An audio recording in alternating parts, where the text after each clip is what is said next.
Assalamualaikum warahmatullahi wabarakatuh. Kami dari kelompok 6 dengan mata kuliah bioteknologi dan dengan dosen pengampu Bu Teti Noverita Khairani akan mempresentasikan hasil kerja kelompok kami dan saya sendiri sebagai moderator Dinda Sela Putria. Baik, di sini ada 3 pemateri yang akan mempresentasikan hasil diskusi kami mengenai antigen. Untuk pemateri pertama, Sanadia Amalia. Untuk pemateri kedua, Syarifah Nadia. Dan untuk pemateri ketiga, Susi Syahputri. Baik, kepada pemateri pertama, dipersilahkan. Baiklah, saya akan kami. Antigen adalah zat-zat yang pada umumnya berkaitan dengan bakteri dan virus yang masuk ke dalam tubuh. Antigen adalah zat yang dapat merangsang sistem kekebalan tubuh untuk menghasilkan antibodi sehingga sebagai bentuk perlawanan di dalam tubuh manusia. Antigen umumnya datang dari luar tubuh melalui makanan, minuman, kotoran, debu, dan polusi. Namun, zat ini juga dapat ditemukan di jaringan dan sel-sel dalam tubuh, termasuk sel kanker. Imunologi adalah sebutan bagi antigen yang dikenali oleh tubuh sebagai benda asing sehingga memicu respon imun. Jenis-jenis antigen yang pertama yaitu dengue virus non-struktural protein 1 antigen. Tes ini dilakukan untuk mendeteksi keberadaan protein atau antigen NS1 dalam tubuh. Hasil NS1 menunjukkan bahwa tubuh seseorang sedang mengalami infeksi akut virus dengue. Tes ini bermanfaat untuk mendiagnosis penyakit demam berdarah dengue. Yang kedua yaitu hepatitis B surface antigen. Tes ini dilakukan untuk mendeteksi keberadaan protein yang terdapat pada dinding atau permukaan virus hepatitis B SAG. Umumnya juga dapat dilakukan untuk mendeteksi infeksi hepatitis B akut dan kronis. Jenis yang ketiga yaitu antigen HIV. Antigen HIV merupakan protein yang terdapat pada HIV dan bisa terdeteksi pada beberapa minggu pertama setelah terinfeksi. Tes ini dapat dikombinasikan dengan jenis tes lain untuk mendiagnosis HIV. Selanjutnya yaitu antigen SARS-CoV-2. Tes ini bertujuan untuk mendeteksi protein virus SARS-CoV-2 dalam tubuh. Tes antigen SARS-CoV-2 juga termasuk dalam rapid test antigen atau pemeriksaan antigen cepat untuk keperluan screening. Jenis tes antigen selanjutnya yaitu prostate specific antigen atau PSA. Tes ini dilakukan ukur kadar PSA di dalam darah pria. Kadar PSA bisa meningkatkan ketika prostat mengalami gangguan. Oleh karena itu, tes antigen PSA bermanfaat sebagai pemeriksaan untuk mendeteksi gangguan prostat seperti prostatitis dan kanker prostat. Jenis-jenis antigen berdasarkan asalnya. Yang pertama yaitu antigen eksogen, yaitu antigen yang berasal dari luar sel anti.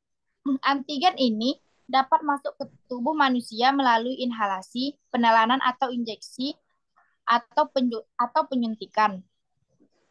Yang kedua, antigen endogen berasal dari dalam sel, dapat berupa produk metabolisme sel normal atau produk metabolisme sel yang terinfeksi patogen intraseluler. Yang ketiga yaitu neoantigen. Antigen yang sama sekali tidak ada dalam genom normal manusia. Neoantigen memiliki relevansi dengan pengendalian tumor karena kualitas kumpulan sel T yang tersedia untuk antigen ini tidak dipengaruhi oleh sel T pusat. Selanjutnya yaitu autoantigen. Dalam kondisi normal, antigen ini tidak boleh menjadi target sistem imun. Tetapi pada penyakit autoimun, sel T yang terkait tidak dihapus dan malah menyerang. Selanjutnya akan dilanjutkan oleh Syarifah Nadia. Baiklah, saya Syarifah Nadia akan melanjutkan membaca materi. Uh, Selanjutnya yaitu ada jenis-jenis antigen menurut determinannya. Yang pertama yaitu ada unideterminal univalen, yaitu jenis epitop 1 serta jumlahnya 1. Yang kedua, unideterminal multivalen yaitu jenis epitop 1 serta jumlahnya lebih dari 1. Yang ketiga ada multideterminal univalen yaitu jenis epitop lebih dari 1 serta jumlahnya 1.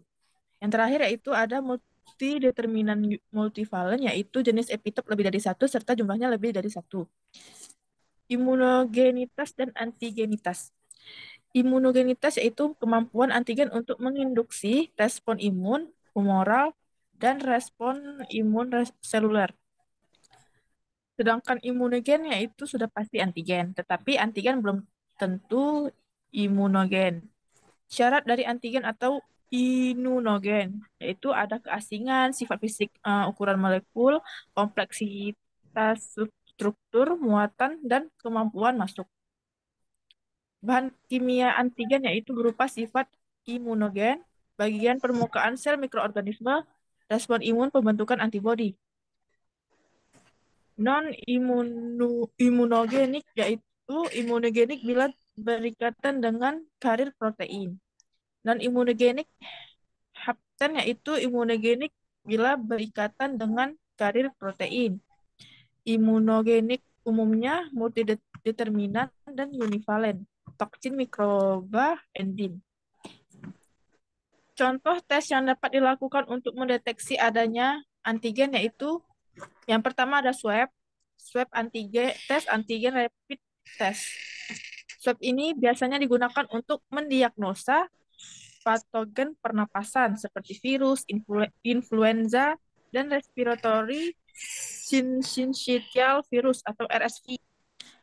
Swab ini dilakukan bagian hidung. Pengambilan ini dilakukan dengan cara mengusap rongga hidung dengan menggunakan alat seperti kapas khususnya yang sudah didesain untuk memudahkan pengambilan sampel. Selanjutnya akan dibacakan oleh Susi Saputra. Baiklah, saya Susi Saputri akan melanjutkan membaca materi. Yang kedua itu ada PCR. PCR merupakan metode pemeriksaan virus dengan mendeteksi DNA virus. Pengambilan sampel pada rongga hidung dan rongga tenggorokan. Pengambilan dilakukan dengan cara mengusap rongga hidung dan tenggorokan dengan menggunakan alat khusus. Masuk perbedaan rapid dan tes PCR. Pertama itu rapid antigen dengan pengambilan sampel dengan cara mengambil dari hidung. Metodenya itu mendeteksi protein virus yang ada di kulit virus corona. Waktu hasil yang diperoleh dalam rapid antigen waktu ada 15 menit, baru tingkat sensitivitasnya ada 92%. Kedua, PCR swab test sampelnya dengan mengambil lendir hidung dan tenggorokan. Metodenya mendeteksi materi genetik virus lewat RNA. Waktu hasil yang diperoleh dari PCR 1-3 hari, tingkat sensitivitasnya ada 99%. Lanjut masuk respon tubuh terhadap antigen. Antigen yang masuk pertama kali akan direspon oleh sel makrofag yang berfungsi sebagai penyaji antigen. Makrofag akan memberikan antigen kepada sel T helper untuk dibentuk respon terhadap tubuh. Sel T helper akan mengaktifitasi sel B dan sel T sitotoksik. Sel B sebagai kekebalan humoral akan menghasilkan antibodi dalam plasma darah dan limpa. Sel T sitotoksik akan melawan antigen secara intraseluler yaitu dengan cara melisiskan sel-sel yang sudah terinfeksi antigen. Sel B akan memperbanyak diri dengan tujuan sebagai sel memori atau respon imunitas sekunder. Dengan sebagian yang lain akan menyerang antigen. Pada pemaran pada antigen yang sama pada waktu yang akan datang, langsung direspon oleh sel B memori dan langsung memproduksi antibodi untuk melawan antigen tersebut. Ada beberapa cara menjauhkan diri dari virus dan bakteri. Yang pertama itu dengan mencuci tangan. Yang kedua, mendapatkan vaksinasi. Yang ketiga, mengonsumsi obat-obatan.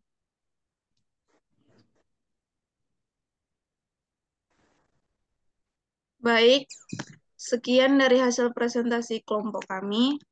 Jika ada yang kurang jelas atau tidak dipahami, silakan bertanya.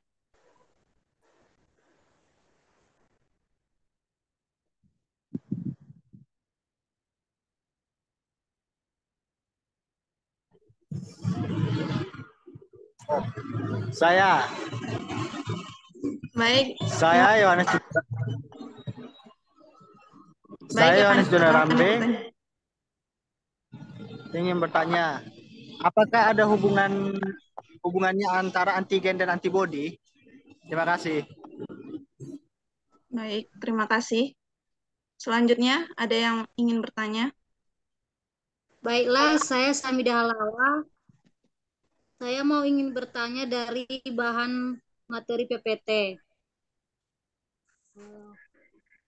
Apa perbedaan antara dengan virus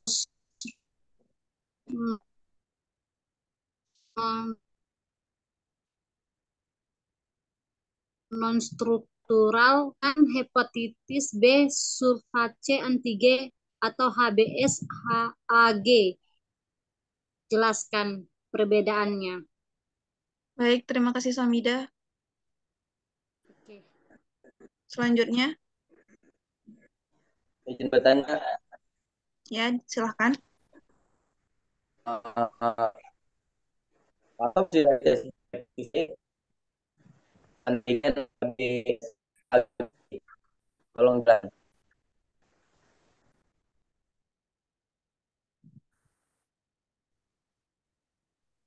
Maaf, suaranya putus-putus, boleh diulang? apa fungsi dari hepatitis B surface antigen HBS-HAG?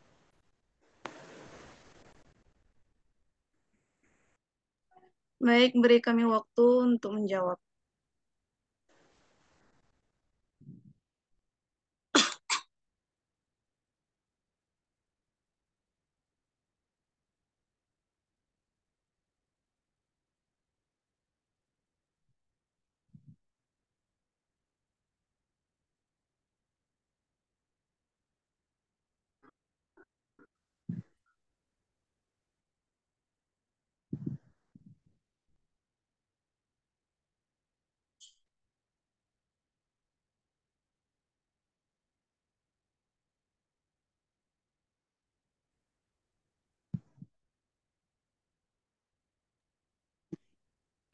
Baiklah,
baiklah, saya akan menjawab pertanyaan dari Yohanes Juanda Rambe.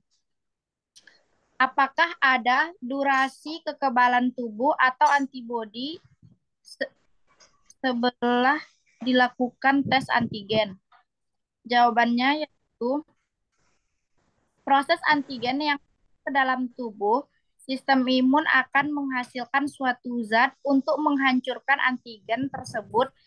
Zat yang dihasilkan oleh sistem kekebalan untuk melawan antigen ini disebut antibodi.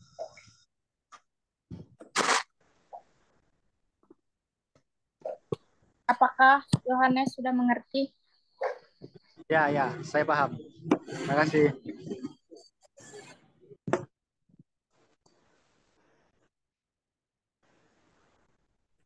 Baiklah, saya Syarifah Nadia akan menjawab pertanyaan dari Fahru Razi. Yang pertanyaannya itu, apa fungsi dari tes hepatitis B surface antigen? Jawabannya yaitu, fungsi dari tes hepatitis surface antigen berfungsi untuk mendeteksi keberadaan protein yang terdapat pada dinding atau permukaan virus hepatitis B. Tes ini umumnya juga dapat dilakukan untuk mendeteksi infeksi hepatitis B akut dan kronis. Apakah bisa diterima, Pak Rozi? Bisa.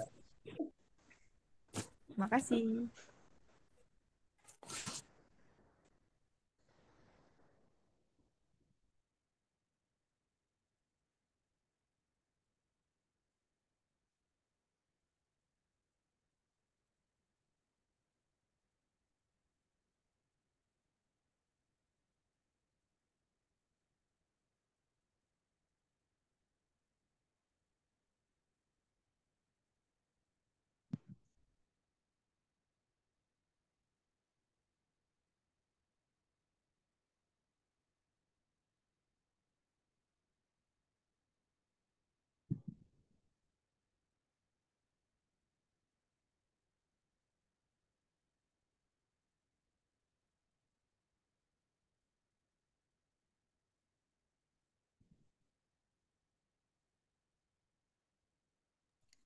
Baiklah, saya Susi Saputri akan menjawab pertanyaan dari Samida Halawa. Pertanyaannya itu, apa perbedaan antara DOG virus non-struktural protein 1 antigen dengan hepatitis B surface antigen? DOG virus non-struktural protein 1 antigen dilakukan tes ini dengan untuk mendeteksi keberadaan protein atau antigen NS1 dalam tubuh, sedangkan hepatitis B surface antigen dilakukan tes ini untuk mendeteksi keberadaan protein yang terdapat pada dinding atau permukaan virus hepatitis B dalam tubuh. Apakah Samida Halawa mengerti? Ngerti, jelas. Baik, terima kasih kepada semuanya yang menanyakan. Sekian dari kelompok kami. Maaf jika ada kesalahan, mohon dimaklumi. Terima kasih atas perhatiannya. Saya akhiri. Assalamualaikum warahmatullahi wabarakatuh. Waalaikumsalam. Waalaikumsalam warahmatullahi wabarakatuh.